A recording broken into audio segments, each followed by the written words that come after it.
High বন্ধুরা, কেমন আছো? চলে আসলাম আবার লাঞ্চে। তোমাদের সবাইকে শুভ দুপুর। চলো, আজকে হচ্ছে কী রান্না করেছি, মঙ্গলবার আজকে কী রান্না করেছি দেখিয়ে দিই। দেখো, সদ্য রান্না করে উঠলাম। গরম গরম এক গামলা ভাত, দেখো ধোয়া উঠছে সবে এখনও, বুঝেছো বন্ধুরা? এখনও সবে ধোয়া উঠছে, এখনও হচ্ছে রোজকারের মতো ভাত, সাদা ভাত করে নিয়েছি এক গামলা।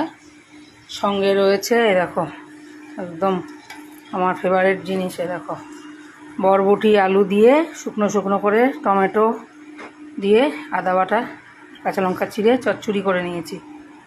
বন্ধুরা কেমন লাগলো চচ্চড়িটা একটু কমেন্টে জানিও। আর তার সঙ্গে রয়েছে দেখো চিংড়ি মাছ দিয়ে পটল দিয়ে আলু দিয়ে রসা রসা করে নিয়েছি।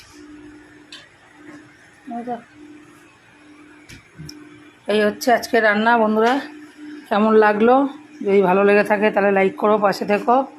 তাহলে এখনকার মতো রাখছি, পরের ভিডিওয় আবার দেখা হবে, টাটা।